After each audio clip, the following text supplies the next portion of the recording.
Hi, Stars fans. Welcome to another episode of the Mighty Melbourne Stars podcast. I am Heath McDonald, aka Mighty Melbourne Stars, and I'm joined by.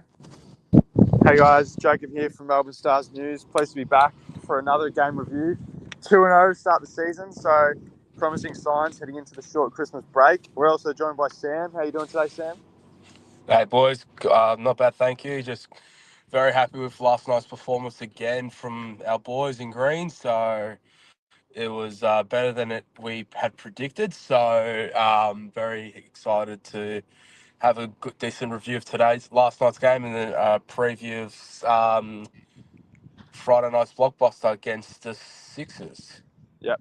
No, for sure. I think it was pleasing just to be able to look back on the first two games and actually go 2-0. I think me and my mates talked a lot about it, saying realistically we should go 2-0. Hurricanes at the MCG, we should be favourites in that, and we did get the job done. And then we have a good record at Adelaide Oval, and hey, we got it done as well. So pleased to actually look back and be 2-0, sitting on the top of the ladder. It feels pretty nice. It's something we're not used to as Stars fans, having success this early in the season. And hopefully that continues. But I'll hand over to Heath to get us kicked off with a few questions. Yeah, definitely. So we obviously saw what we can do with the ball and the bat. So we're going to do the bat first. What was our negative and positive with the ball? As we're going to know what our positives are. But what was your main takeaways for the bowling point of view? I'll Sam, you want to say, kick us off? yeah, I think Tommy Curran and Harris Ralph getting important wickets in certain stages was brilliant, but I was surprised we didn't bowl Curran at the deep end of the innings, as some of the commenters saying last night were saying, oh, he's usually bowling between the 17th and 20th after a 2-over spell early in the innings, but at the same time, he did his job, got 3 wickets for 35. Ralphie nearly got another hat trick, was incredible. So I think in some areas, Matty Short just got lucky, played some really good shots. It just shows he's a world-class batter, is all I can say for him to get 56. But everyone else to get 25 and below was massive, honestly. So to only keep them to, I think it was like 158 or whatever it was last night, was a very good score at the end. And, getting Chris Lynn out early was really huge as well. So I think bowling wise, I think we just need to control, to not have it been bowling down leg side so much. Try to limit the extras if we can, but at the same time, I think Curran has gone to another level this season. He's already off to a cracking start. Yeah, no, I definitely agree with that. And I think to the point of Tom Curran, as Sam mentioned, bowling more early in the innings. I suppose it was just a captaincy move from Marcus Stoinis. I mean, we saw what TC did in his first over, taking bowling 2 people, which is quite rare, taking those early 2 wickets, and yeah, both crucial. So I suppose it was just the fact of giving him another over. We may as well, if he's on a roll, we may as well give him that extra over, and we did, which means someone else has to take responsibility in those death overs. But I mean, we have so many options, Peter Siddle, Harris Ralph. So I think we were pretty comfortable. Yeah, definitely. I love that as well. And I also agree with you guys, liked Harris Ralph, liked Tom Curran. And I liked how Tom Curran didn't run down wickets and get suspended this time. So that was pretty funny. Yeah, no, he's definitely improved a lot as he's aged. Tom Curran, I think this season is going to be huge for him. He's already got off to a fantastic start. We definitely limited, our wide deliveries this game. I think that was a lot better. And our fielding's been really impressive, I think, particularly last game. So that's something that's been pleasing, just the effort from the guys out on the boundary. We saw Tom Rogers go down and Marcus Stoinis, which was quite a funny scenario. A few words exchanged between him and Jamie Overton. I'm sure most people can lip read what he Yeah. said at the end there, but no, it was definitely a good effort in the field, and yeah, Tom Curran is looking pleasing. Yeah, definitely. And I also liked Peter Siddle, aka the Slim Shady. The commentators were calling him Eminem, which was fantastic. I liked his haircut, which was pretty good. He was dominating with the Slim Shady era. Yeah, no, Pete's been fantastic. And so have all of our bowling lineup, really. I think Mitch Swepson, although he hasn't taken a wicket yet, he was phenomenal last night. He bowled all 4 overs and did not leak one boundary. So you think 4 overs without a boundary, that's not a bad statistic at all. I always talk about how economic he is. He had the best economy, I believe, just limiting the run rate per over. And it showed at Six the and end over. total. It really did show just the fact that the strikers only made, what was it, 155. We were chasing Yeah. 156. So that's 2 games in a row where we've limited a team to under 160. I think the Hurricanes were, 158 roughly last game. So, Yeah. under 160 in a modern T20 game is really impressive. So if we can continue that, we'll be looking good. Yeah, definitely. Obviously, we're going to go to the the positives with the batting. Like how good was Sammy Harper's 55? He surprised the hell out of me. I have not seen him play this well since he was at the Renegades. It was about time that he had a good innings like that because he was overdue for it. But I think a big disappointment so far again was Joey Clark not getting off to the best start, unfortunately, having just another 23 runs again. So I think he needs a big game against the um, Sixers coming up. But I think there's one player, he hasn't done much in the season yet, but he hasn't been recognised enough. Is Hilton Cartwright, honestly. Mm. His efforts down the field last night and against the Hurricanes was pure phenomenal, especially last night. He took some great catches, stopped plenty of boundaries as well. Like he busted his ass off last night. I think credit to him as well. He came in, completed the job, got the job done for us in the batting. 2 overs left over to go as well. Like, let's say if we had batted first and we were in the same situation like that, I reckon we could have easily made like 180, 190. But at the same time, to bowl to have Cartwright's fielding efforts has been amazing to see. So I think more of that is what we need. But at the same time, it's like it's a team effort at the end of the day. It's not a one person job. So I think the fact that we have so much people contributing to this great effort has been amazing to see. Look, yeah, Sam Harper's knock was fantastic, and it raises a lot of questions as to where he comes in the order. Obviously, our opening duos have been pretty strong, which I'll get into in a moment. But yeah, where does Harper come in? He's listed at 4 in the XI, but Stoinis has taken that spot both times, obviously for different reasons with the injury last game. But yeah, where would you guys have Sam Harper coming in future? I'll let you go first, Sam. Pending on the injury to Rogers, I reckon keep Sam Harper opening for now. But if it's not opening, I would maybe put it's a bold call, but I'd put Kellaway opening up with Clark and then Harper 3, Stoin at 4, or even Maxi to open as well, and then put Harper 5. But then again, no matter what the position is, as long as they do their job, put runs of the ball, contribute to the team score, just to help us win. That's all that really matters. So it's a very tough one. That if you're Peter Moses or whatever sort of thing, it's a very tough one to make, tough decision to make. So as long as they get a fair crack at it, then I don't mind where Harper bats anywhere between 1 and 4. What about you, Heath? Yeah, no, my thoughts are kind of aligning with Sam. Like, just like how basically it was just so Harper. It really depends who we chuck in with Clark. Like Callaway can do it. Like anyone can do it. We just put whoever to get the job done. So I'd probably go Callaway, Clark. This is the batting lineup. Callaway, Clark. Depending how Rogers goes, Harper, then Stoinis, and then Maxwell, and then Curran, and then down below. Yeah, no, I like that. And I have another positive from the batting that I want to highlight, and something that hasn't been talked about enough yet. It's the opening partnership, and not just the fact that they're doing well, with the fact that we're not losing wickets in the power play. You look at last season, how many times did we lose a wicket, at least one wicket in the first 4 overs? Probably every game. So the fact that we've gone 2 games without losing a wicket in the power play. Not only have we not lost a wicket, we've been good. Like, we've been scoring high. So what do you guys make of that?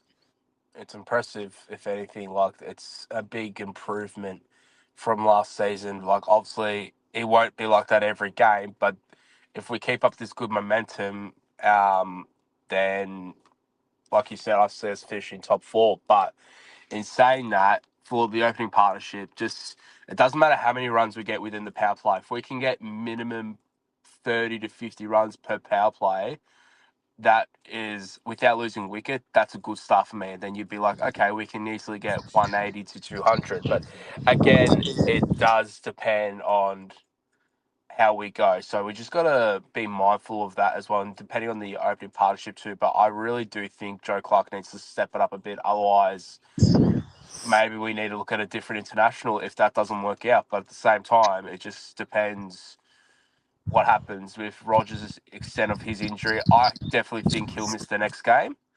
I think he'll be out, and I'll bring in maybe that new player that we just signed, Wheaton or whatever his name is, the sub fielder from last night. So, Oh, yeah, and Whitney. and there's just reshuffle the 11 in the batting lineup, like put Stoyne at the opening with Clark, or even Harps again, and then just move Stoyne up one, move Cartwright, Maxi up one, and then from Curran down, it'll be all the bowlers. Look, I think Clark has complemented Tom Rogers and Sam Harper really nicely. Obviously, not a big score yet. 20 and 23. Look, it's better than what we had last season with Ducks. So, look, Yeah. we have faith in Joe Clark. I think he's done what he's needed to do. He's got us off to nice starts. The power play last night was 0 for 52. So basically, 11 runs over, then 10 and over. Like, if you had 10 and over, you'd be 0 for 40, and we got to 0 for 52. So I'm pretty happy with what Joe Clark's been doing. Not a big score yet, but he's complemented them really nicely. He's just been solid. He's not thrown his wicket away. He's hitting nice boundaries. Maybe a quicker run rate would be handy, but I have faith that he'll get going. So no, I don't think we need to look for a different international just yet. I think he's the I right agree. guy. I think he's the right guy long term, and I think he has played his role really well. He just hasn't been able to kind of continue that in further overs, but positive signs early. So I guess back to you, Heath. Yeah, I reckon the positive also is that we've learnt the mistake from last year is that we lost wickets during the power play. I think it was just by unnecessary batting shots and everything. So it was good just to realise, okay, we just need to take our time and just figure out the situation. Well, I think that's contributed to a lot of our power play success and why we've gone on to win the first 2 games, which is unlike us. But I just reckon we're improving each game and not letting last year dictate this year is impressive for me. 100%. Yeah, no, for sure. We've been a lot better this year, and hopefully we can continue that form. And yeah, the power play's been pleasing, and I guess we've been able to continue that 10 runs and over. Like, you look at the Hurricanes game, we needed 150 or 160 odd, and we got that done at the 16 over mark. This time we needed 150, 156, and it took us to the 18 over mark. And maybe that's just because we were going a bit slower, because we knew we didn't need a lot of runs, and we clearly weren't going for the net run rate. But yeah, I'd be interested to see how we go if we had to bat first. What total we'd make. Well, the Sixers ground it's not really much of it's more of a batting pitch. You want to if we set 160, 170, even 180, that's a decent total. But you want to be pushing up that range because you don't want to get a skinny total like 113 and then like lose it. But I reckon probably maybe 100, 180 if that'd be a pass mark for me. What about you guys? I think our bowling attack we're able to defend 180 comfortably. The way the guys have been going, taking key wickets early, and just putting the pressure on. A lot of dot balls, limiting boundaries. It's been really pleasing. So, look, 180 would be something nice. But once again, you have to look at the conditions and the pitch and the lineups. It's hard to tell this early. What do you think, Sam? I mean, it's more for spinners in recent history in the test. That's more of a spinner's wicket at the Mm. SCG. But at the same time, if you play it to your strengths correctly, then we could easily, like you said, make 180 to 200, 200 plus. But again, we need a strong run rate because, as I said previously, no total is safe. I mean, Scorchers made 256, Heat got 258, but then they played the Thunder at Manuka Oval and they just produced a shocking score of 134, right? And Thunder made 158, I think it was, and it just shows no lead is safe. Anything can happen. Momentum can change easily. So the good thing about when we play the Sixers though is they don't have Sean Abbott still. They've lost Todd Murphy to the Test side because I think he deserves his opportunity to represent the Aussies in the Ashes now. So I think it's going to be a very close match, but I think if we're talking lineup, I think there's going to be one force change. Rogers will come out, Whitney will come in. Um, so that's my prediction, but I think if we bat first, we should look at 190 plus. Yeah, no, I'm not sure how Rogers will go. I mean, he was cleared to bat last game, so that's definitely a good sign. Do they rest him? Does further injury occur in the next few days? Do things flare up? We're not sure. We wait and see. But yeah, if Whitney comes in, or if you just mentioned, Sam, that Sydney favours the spin a bit more, maybe Hamish McKenzie comes in, the spinning all-rounder, backs up Mitch Swepson a little bit. Yeah. Then maybe Maxi doesn't take the ball, and then obviously gives us a little bit, not that we really need it right now, but a little bit more batting flexibility with Hamish listed as an all-rounder. So that's something to look at. And I want to get your thoughts before we wrap up on Maxi taking the first over. It's happened the past two games. What do you guys make of that? Do you think there's reasoning behind it? Maybe it's that's pure strategy, just to throw things off for the opposition, just mix it up because everyone would expect new ball. It would always go to the paceman, but at the same time, we can just always mix it up and have spinners because usually spinners in the first over it's always a slow start. I mean, I don't know. I mean, look at last night. I'm sure it was like 5 runs off the first over. I think it was when we bowled. So yeah, it could be something like that could happen. I reckon it's going to happen again because we've got two away games this week. Technically, Sunday's a home game for us, but not at the MCG or Junction Oval. It's at the Manuka Oval, which I don't understand how that's a home game for us. But Yeah. in saying that, I think we can come if we can win if we can beat both Sydney teams on Friday and Sunday.